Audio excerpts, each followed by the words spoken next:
好，時間到咗11點半，我哋而家開始。首先歡迎各位咧參與今日中文大學入學資訊日，由日本研究學系所主辦嘅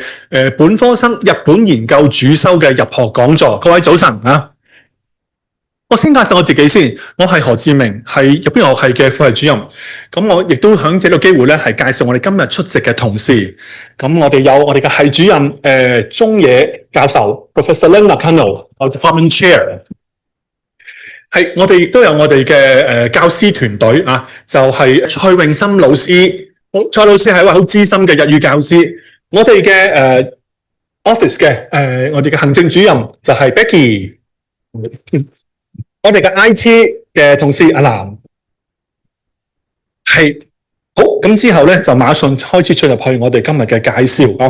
好，咁我相信咧講到日本啦，我哋嘅主修課程係日本研究。咁我諗大家都喜歡日本旅行嘛。咁睇翻咧，原來咧嘅數字上咧，喺去年2024年嘅時候，一個官方嘅統計，係日本觀光嘅振興會俾出嘅數字，去年有大約超過3000萬嘅旅客從世界各地去日本旅行，而當中我哋嘅香港，唔知大家知唔知道幾多位旅客係即係遊客啦去日本呢？都幾多㗎係總共268萬啊！呢個官方數字嚟嘅啊。咁日本相當之受香港嘅朋友歡迎啊。咁我相信大家去揾個答案，點解會咁受歡迎呢？咁樣咁可能係佢嘅飲食文化啦。佢嘅一啲傳統嘅文化啦，或者係流行文化啦，佢嘅一啲嘅製造啦，佢嘅匠人精神等等各方面嘅，我相信都會揾到啲嘅答案。而正正我哋嘅年輕一代啊，好似各位同學咁樣，你哋係好多都好喜歡日本。咁我相信其實我哋嘅日本研究學系嘅本科日本研究主修課程咧，就會為你提供一個渠道咧，係讓你去探索日本，去認知日本多啲。好，咁馬上開始睇睇啦。咁到底乜嘢係日本研究咧？咁樣咁其實咧係一個叫做地域課程，係涵蓋咧係有唔同嘅範疇嘅。我哋鼓勵同學咧係通過呢個所謂嘅各個唔同嘅範疇咧，去認識日本，同埋咧係透過唔同嘅角度，同埋咧係視野咧去分析日本。日本研究呢一個嘅範疇，響唔同嘅大學，呢啲好出名嘅大學都能夠揾到。譬如話英國嘅牛津啦、劍橋啦，中國嘅北京大學啦，同埋咧係新加坡嘅新加坡國立大學等等都揾到佢嘅蹤影。咁我喺呢個學系裏邊到底我學到咩咧？咁樣，我哋嘅學系提供嘅呢一個本科生主修課程係涵蓋各個唔同嘅範疇，係一個綜合嘅一個嘅一個課程嚟嘅。裏邊包括有咩咧？就係有日本社會啦、文化啦，同埋語言整體啊。我哋期待我哋嘅同學係能夠有一個專業喺一啲領域裏邊咧，係達到咧一啲嘅佢哋係熟悉，同埋咧係一個專家嘅一個嘅認知。咁呢啲所謂嘅專門領域咧，其實喺日本研究嘅課程裏邊咧，係以一個叫做畢業論文，我哋統稱就叫做 Final Year Project 或者叫 FYP 同學中意咁叫呢個咁通過佢哋同導師佢哋嘅一個1對1嘅互動咧，咁導師會咧係貼心地咧去指導呢啲同學咁讓佢哋咧喺佢哋學業同埋研究上咧係有所進步嘅。而呢個主修課程亦都強調一種經驗性嘅學習，我哋係要求同學係參與1年嘅留學日本嘅計劃，同時我哋亦都提供有短期課程同埋咧係企業實習課程，讓同學咧可以咧係體驗一下咧響呢個同日本譬如話企業或者去到當地日本咧有啲嘅接觸咧，去體驗一啲日本嘅文化、企業嘅一啲嘅習慣。呢度係我哋嘅專業教學團隊，頭先我哋介紹過啦，我哋嘅係主任中野教授，佢係人類學嘅專家。咁另外咧就係我哋有兩位老師啱嚟到嘅，就係郭永合博士郭博士亦都係資深嘅日語教學專家。係。咁我簡單介紹自己，我係語言學同埋日語教學嘅範疇。咁我哋嘅教學團隊係涵蓋唔同嘅專業。頭先除咗講過嘅有人類學啦，亦都有歷史學，亦都有係哲學、文學、流行文化學等等唔同方面嘅，都係一啲研究日本咧係一個相當之經驗豐富資深嘅一啲嘅專家嚟嘅。好，呢度咧，我想同大家介紹下咧，就係咧我哋學系嘅其中一個嘅非常重要嘅範疇，就係同學嘅日語學習啦。咁呢度咧，其實咧我哋學系咧係相當重視咧係主修同學嘅日語水平同埋佢哋嘅學習嘅。咁我諗大家都知道啦如果能夠你有個好嘅語言嘅學習嘅經驗、學習背景嘅時候咧，對你日後研習日本去留學，同埋咧係進行你嘅研究咧係相當之有幫助。所以呢度咧，我哋介紹一下咧，就係我哋近年嘅一啲嘅即係對同學嚟講咧係啲佢哋嘅成就，就係咧一個我諗大家都可能聽過啦，係一個舉世公認嘅係國際嘅一個嘅公開考試，佢名為日語能力考試 （Japanese Language Proficiency Test），簡稱 JLPT。呢個公開考試係有5個級別，以 N1 級為最高咁而家先介紹咧就係佢第2級高嘅 N2 嘅級別。呢度我哋見到咧，喺過去幾年咧，我哋嘅同學咧響佢哋報考呢個N2 級咧係獲得相當之好嘅成績，佢哋嘅合格率接近100%。呢啲同學其實佢哋係留日前咧，就當佢哋完成喺香港最後一個叫做必修課程嘅時候咧，佢哋就去應考，我哋鼓勵佢哋應考，去達到一個嘅資格。佢哋能夠擁有呢一個 N2 嘅資格咧，其實咧對佢哋去將來去留日，佢哋好快啦，幾個月後咧佢哋留學日本嘅時候咧係好有幫助。佢哋唔需要再花時間咧去讀翻一啲喺日本讀一啲基本嘅日文課程，佢哋馬上可以銜接中級甚至高級。可以去一啲同日本嘅學生一齊去聽課，用日文聽課，而且亦都可以同日本嘅同學咧去有接觸有互動，從而咧馬上展開佢哋嘅所謂畢業論文嘅研究。接住嚟咧就介紹下咧就係咧呢啲同學咧喺畢業前啦咁佢哋達到最高級別嘅 N1 級嘅公開試成績。咁我哋見到咧其實咧係個成績係相當之好噶，咁咧係基本上係80至90% 嘅合格率。咁所以同學咧如果係有呢個資格，咁呢個國際性嘅資格咧，佢哋可以揸住呢個證書咧，不論佢哋去投身工作去參與咧一啲唔同嘅公司嘅一啲嘅應聘同埋甚至咧可以咧去將來咧係報讀呢一個研究院課程，譬如話讀呢一個碩士或者甚至係博士咧，咁呢個日語嘅水準咧對佢嚟講係相當之重要嘅。好啦，咁介紹下咧，我哋嘅呢一個咧，可以話咧係非常之精彩嘅留日嘅1年嘅交換留學計劃啦。大家見到咧就係咧，響右手邊嘅我哋有22間咧係所謂嘅有留學協議嘅日本嘅大學咁當然啦，時間關係，我唔會逐個讀俾大家聽啦，大家可以睇睇。咁但係簡括嚟講咧，其實就係咧，除咗沖繩同埋4國之外咧，其實咧全部日本北海道、本州、九州都有我哋交換留學嘅蹤影嘅咁而隔離咧就見到日本地圖啦，同埋咧一啲嘅剪影啦咁係一啲相片咁展示咧就係同學留學嘅一啲嘅生活體驗，應該做多啲俾大家嘅。咁呢度我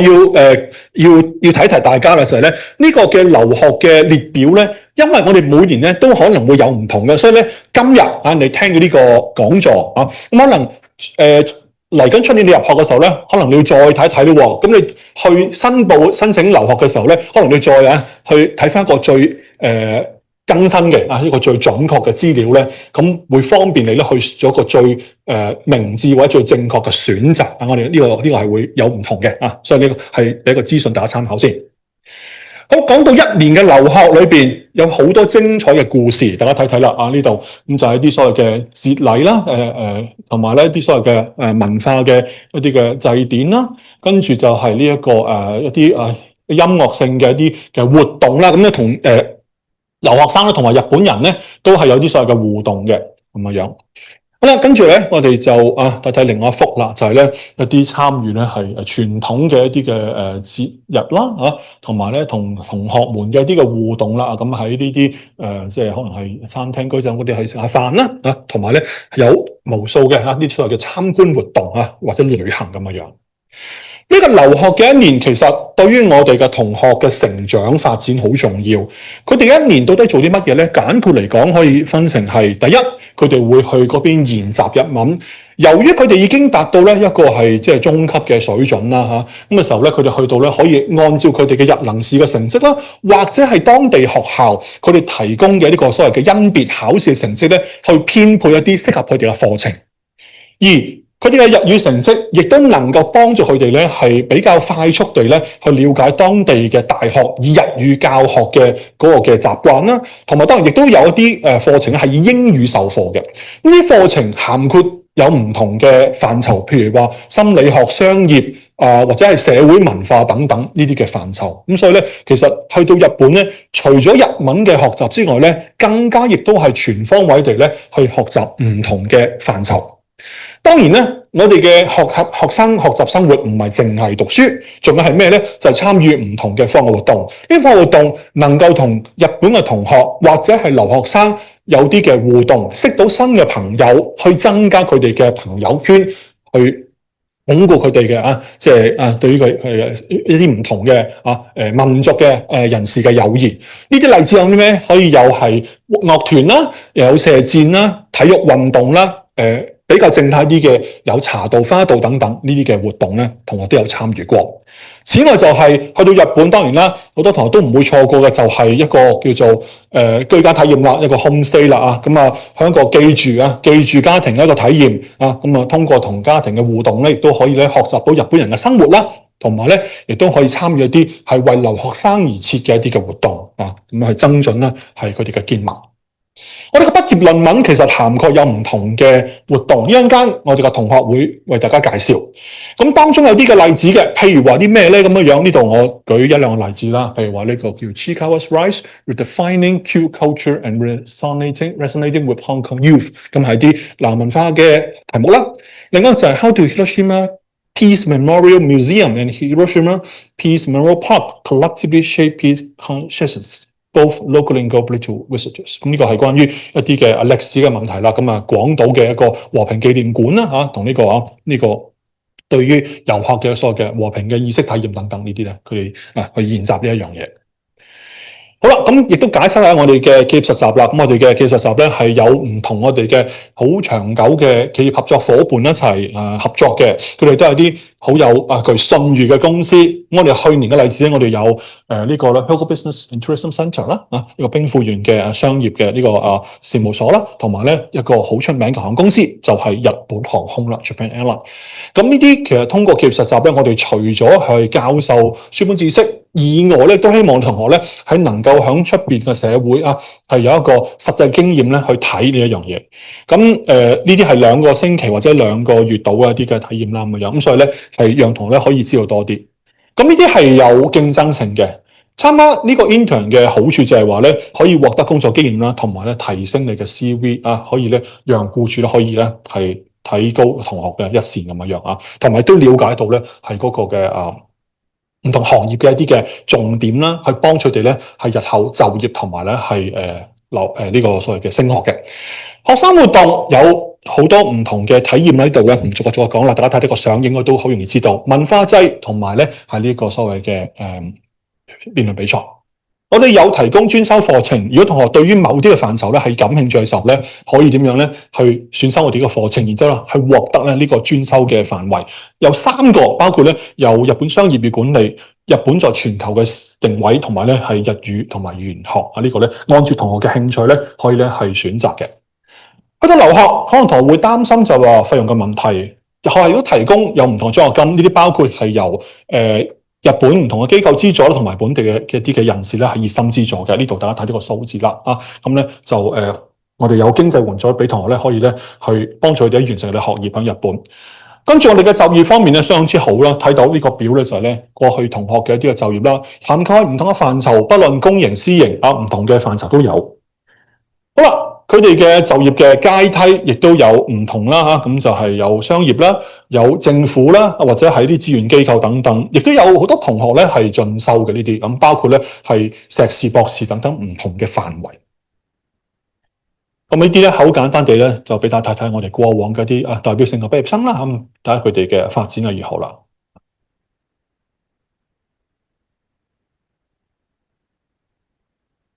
好，嚟到最重要嘅地方啦，咁當然就係同大家講下咧，就係呢個入學嘅一啲嘅要求啦啊。咁我哋選取咧係最好嘅5科啊。咁你根據翻大學嘅要求咧，就係332A 呢一個。咁當然咧就包括咧就有所謂嘅核心課程，中文、英文、數學，以及一個新嘅叫做咧係公民與社會科啦。咁呢個咧係有一個合格嘅呢個分數就可以嘅，呢個 grade 可以噶啦。另外就係咧響其他咧就有一個所謂3級。係咩咧？就係2個選修科同埋1個選修科，再加咧就係數學延伸嘅第1同埋第2 module 呢個。好啦，仲有就係咧，我哋有一個叫做 Category C， 係其他外語科目嘅。咁啊 A2或以上係法文、德文、西班牙文，而日文係 N3 或以上。頭先我講過 JLPT 呢一個，同埋咧係韓文嘅Grade 3呢一個啊，咁都可以成為呢個咧係選考嘅一個嘅科目嚟嘅啊。咁大家睇睇啦，呢度呢個表喺度啊，話俾大家聽咧，都點樣去計算。講到呢個 Category C 嘅其他外語科目咧，要留意翻嘅喎，係包括以下呢啲所謂嘅語文啊，當然日文都包括埋嘅。咁我哋會有一個咧，叫做大學所規定叫做咧係轉換制度表啊。呢度我舉翻頭先例子就係咩咧？就係呢一個日能試嘅 N1咧，相當於咧就係咧呢個所謂嘅7點啊 grade point 7呢一樣嘢，而 N2咧就係相當於5.5嘅。咁大家可以計算下咧自己嗰個成績咧到底去到咩嘅位置。好啦，入學嘅數字呢個係參考嘅啫啊。2025年嘅最好嘅5科，我哋嘅課程編號 JS4068，中位數24.5，下4位數23，上4分位數26。下邊嘅 Confucian Scale， 我大家參考呢一個，大家可以留意下啦。啊，做一個參考呢一個。好啦，對於一啲所謂嘅非聯招 non-JUPAS 嘅，不論你係本地或者係非本地都好，留意翻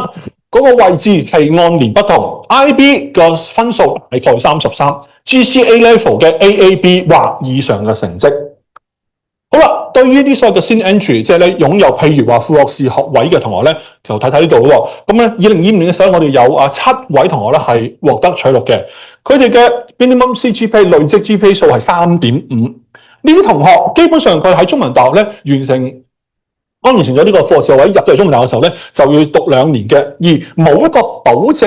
送留學嘅制度。咁但係同學咧可以咧係以唔同其他渠道咧去參與1個期或者1年嘅留學活動。呢個可能包括有大學中央啦，同埋佢哋書院等等。但係留意，當你選擇呢樣嘢嘅時候咧，一定要考慮嗰個修業年期，有需要可能咧係要休學啦，同埋咧係要復學咧係需要額外嘅時間。好啦，日語方面嘅其實咧。學系係佢提供唔同嘅日語科目俾各位同學咧去選修嘅，所以你唔識日文唔需要擔心。你識日文嘅時候咧，我哋會為你進行一個甄別試，或者你可以以 JLPT 嘅成績咧去提供俾我哋作為一個參考。我哋會安排合適嘅課程，讓你哋去修讀。而日文並非係一個即係最重，即係唔係一個必要嘅考慮。咁但係當然啦，會有啲好處啦，識日文嘅時候咁樣。而反而咧，到學會重視咩咧？就係咧呢一個同學咧，佢點樣去有一個自己嘅一個個人發展啦，同埋咧有個視野就係咧，佢點樣去裝備，同埋咧去讓自己去一個自己去一個自我學習呢個嘅情況。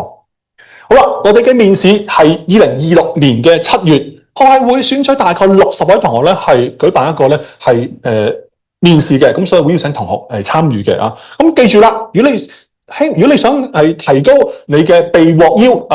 參與面試嘅機會的話咧，以下呢幾個咧就係大家可以參考下啦。包括就係你能夠用英語清楚表達自己啦，你具有好奇心，同埋咧係有一個好主動嘅學習態度啦。你係能夠可以咧自我導向地咧去學習，同埋咧你個人發展啦，同埋就係咧你能夠有一個批判性獨立嘅思考啦，仲有我哋都強調就係咧學生嘅一個領導才能同埋個團隊嘅合作嘅技能。好啦，一啲 tips 啦，如果係聯招嘅同學，記住把我哋係 Band A 參與呢個係面試喺7月，非聯招嘅要擺我哋喺第1選項參與我哋嘅面試喺3月。好，咁時間差唔多啦，咁好多謝各位嘅聆聽。咁接落嚟咧，我哋會介紹咧就係我哋嘅同學，係 Ocean， 請上嚟。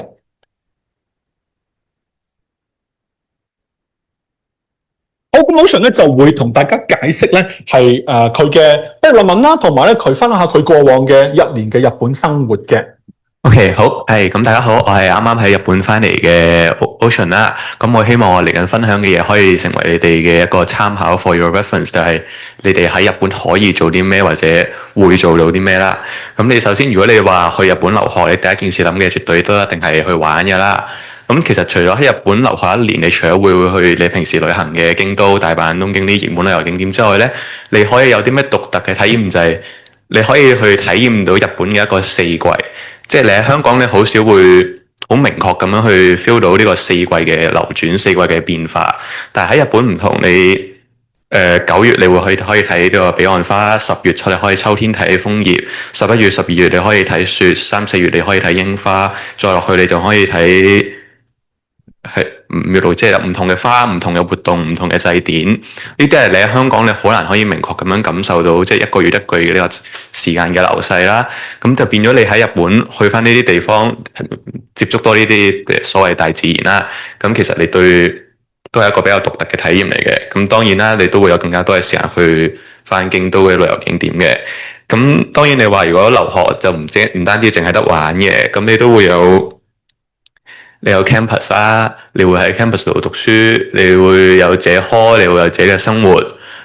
你喺 campus 上面咧，咁其實每個大學都會有俾留學生同埋俾本地生嘅課程嘅。咁其實我哋去到嗰度就兩邊都可以參加，你日文可以用日文同日本一齊上堂，你都可以同外國嘅一齊嚟嘅留學生一齊去 join 一啲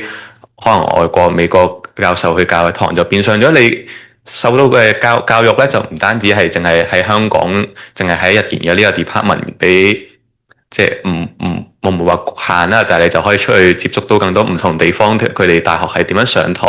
佢哋個文化究竟係點樣，佢哋上堂即係答問題會唔會有人舉手咁樣，其實呢啲全部都係一個好寶貴嘅經驗嚟嘅。咁你呢個係我嘅 campus 啦，右邊咧其實就係即係我嘅生活。我去到咧，我就成日會自己煮嘢食，咁我就一定會去當地嘅百佳啦，當地嘅惠康，當地嘅超級市場，當地嘅街市。咁樣其實你去得多咗，咁佢哋又會認得你，咁佢又會可能間唔中送啲蒜、送啲葱俾你，咁就變咗其實你同當地你喺個生活嘅一個 local 嘅 community，你同佢哋嘅社區係會建立到一個聯繫，因為你始終你唔係去一個學期，你係去足足1年，去到最後你就會變咗。你去個地方就對你嚟講係一個獨特嘅回憶，有一種獨特嘅聯繫。咁呢個就係我覺得你去1年先至可以俾到你嘅一個好處，一個 advantage 啦。咁當然你話我要識日本人，我可能要做研究，我想識更多日本人嘅朋友，我想練好個日文，咁你就會去參加我哋嘅叫咩部活，即係 equivalent 就係呢邊嘅呢個數啦。咁我自己參加咗嘅就係一個。去教日本人學生點樣即係學中文，同埋佢點樣幫佢哋練習佢哋一個即係 speaking 嘅比賽。咁呢幅圖咧就係我當時去升為一個 staff 同埋佢哋嘅叫補習老師咁樣，就去出席咗佢哋嘅呢個一個關西性即係全國關西嘅中文學習學生出現嘅比賽。咁呢幅咧就係我參加佢哋校內嘅日語比賽，順便咧就去幫手埋佢哋嘅中文嘅演講比賽。咁左邊呢幅咧就我攞到嘅獎品同埋我課獎狀，右邊就係我同我朋友嘅合照。咁樣其實你想參加動態嘅、靜態嘅，你好似我咁參加啲咩演講比賽都好。其實你去日本一個大學咧，佢哋通常全部嘅數都會啲部活都係好開放嘅，會開放俾外國人嘅。除咗可能有啲校隊之類嘅啦，咁你去到其實你自己根據翻自己嘅興趣，可能你想參加翻啲咩活動，其實都係你自己選擇嘅啫。咁去到最後，你咁樣去1年，其實我覺得你話最大嘅收穫就係點都係你自己一個生活1年，你就同喺香港可能同爸爸媽媽生活，或者同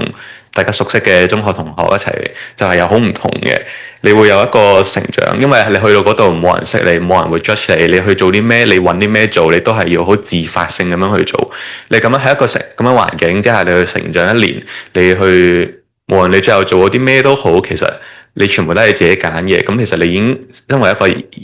一個學生，其實你已經係獨立咗好多噶啦。喺一個咁陌生嘅環境之下，你會有 motivation， 你會有緊張，因為你得1年嘅時間，你會有翻一個動力去試好多你平時唔會想試嘅嘢。即係例如，可能我去留學之前，我都唔會好似今日咁應承 department 喺度同大家分享我嘅經歷。我遲下會參加香港嘅一個日文比賽、演講比賽，就都係因為我喺留學嗰時候，我有參加過呢啲比賽，我喺留學做過一啲我唔敢做嘅嘢，或者我冇做過嘅嘢，咁我翻到嚟我就可以有翻一個收穫。呢個收穫咧，唔單止淨係你喺日本攞到嘅回憶，你喺日本玩咗食咗啲咩，而係一個可以 shape 到你個終身嘅可能你嘅價值觀、你嘅行動、你嘅性格 pattern 嘅一個好長遠，亦都係一個好寶貴，亦都係好少學科或者可以 guarantee 到你有一個1年喺一個你中意嘅地方去留學嘅。我覺得呢個就係點解我哋 department 可以咁着重，亦都係我哋 department 可以俾到你最大嘅一個吸引。咁我嘅分享今日就到此結束，嚟緊我哋會 move on 去一個 Q&A 嘅 section。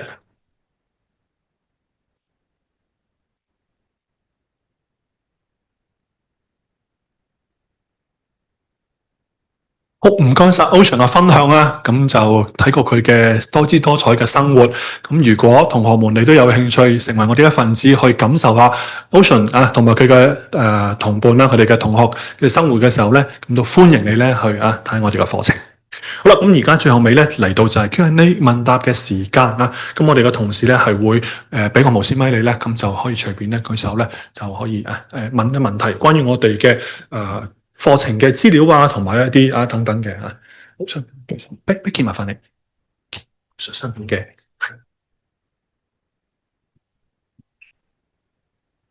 Testing。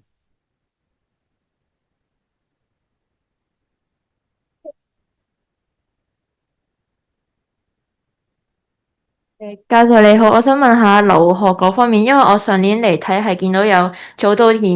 田同埋東大，想問下係咪今年冇咗？好，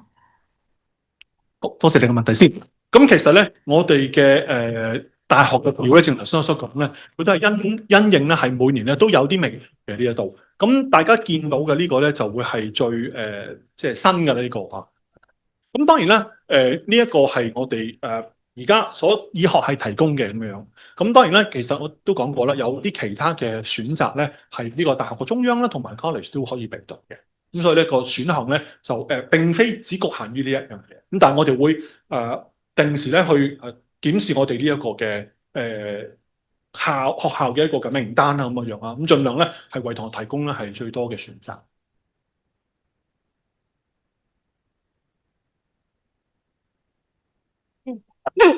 教授你好，我想問下，到時面試係咪都係會問翻一啲有關日本最近嗰啲政治啊、社會嗰啲問題嘅？有啲咩 tips 可以俾到我哋啊？唔該你。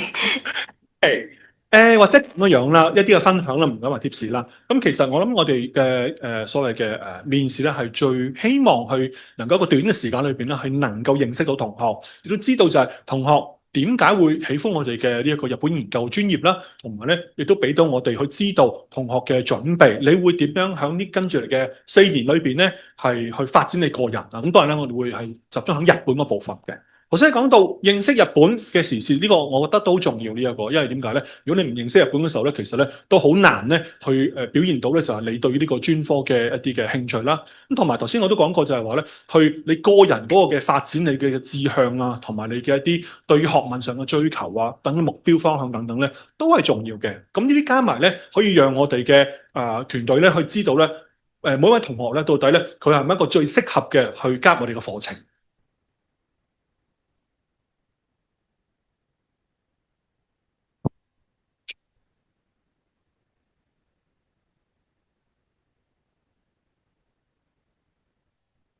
教授你好，想問一問咧，啱啱面試嗰部分嘅時候，係有講到話，如果佢會優先俾一啲更加適合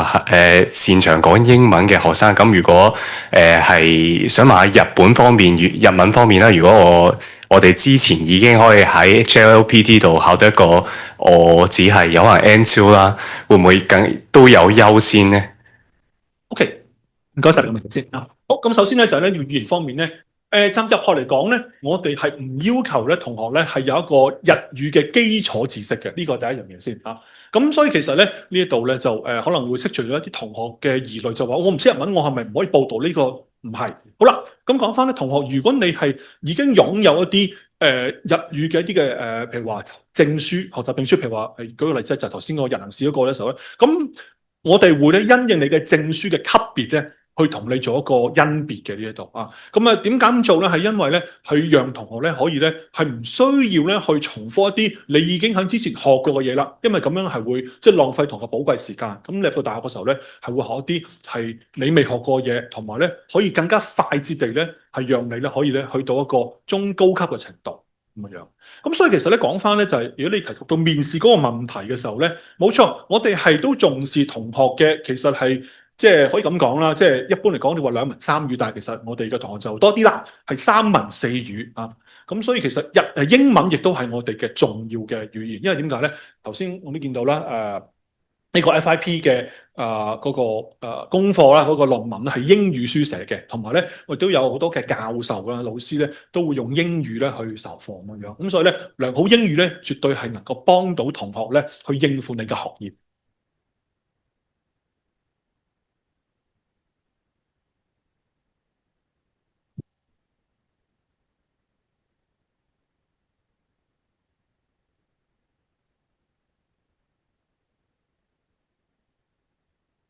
教授你好啊，我想關心嘅咧係嗰個senior entry 嗰 part，其實可唔可以透露多少少？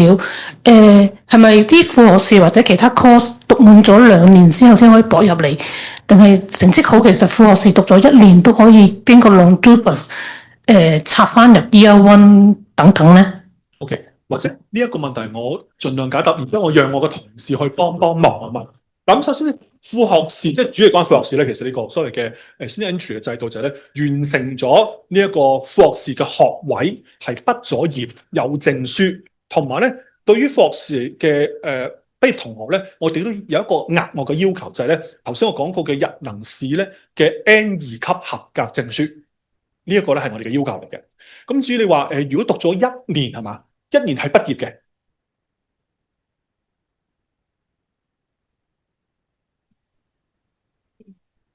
會申請到讀翻入大學，咁我就唔知你呢個 senior entry 係咪一定要complete晒成個副學士，通常2年啦，副學士先至入得到翻嚟咧。係呢個或者我請同事可唔可以幫忙？即係未畢業嘅1年係讀咗1年嘅啫，跟住就即刻轉入翻去本科大學課程係咪咁意思？唔得啦，係咧。阿 Becky 麻煩。我哋之前咧收過嘅同學咧都有呢個情況嘅，咁但係都要再，因為頭先講到會有 interview 啦咁樣，咁所以都要再經 interview 啦，同埋頭先阿教授都提過 JLPT 要 level 2先至入得嘅，咁所以有等等嘅 criteria 嘅時候，我哋會一併考慮咯咗。即係都有咁嘅 case，讀咗1年嘅副學士，可能再嚟讀翻嚟呢度讀翻 year one interview 都曾經有咁嘅收過。係。後邊。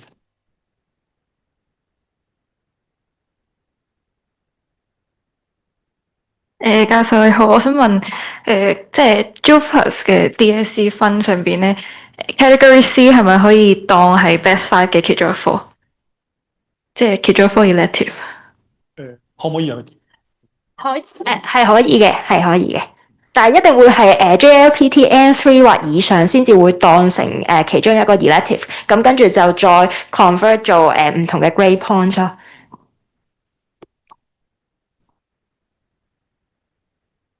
所以其實同學用唔用呢一個 category C 咧，其實你可以考慮喎，因為你嗰個 JUPAS 成績，如果你其他方面係更加好嘅時候咧，因為睇過，譬如話你呢個 N2 咧係慳你5.5分，咁你咪計下邊一個分數對你自己最有利咯，啊咁啊去選擇咯。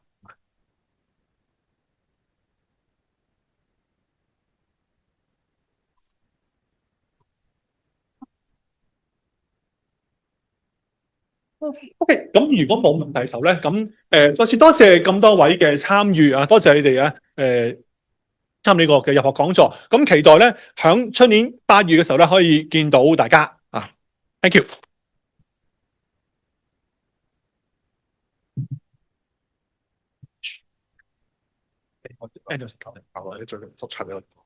哦，唔該晒。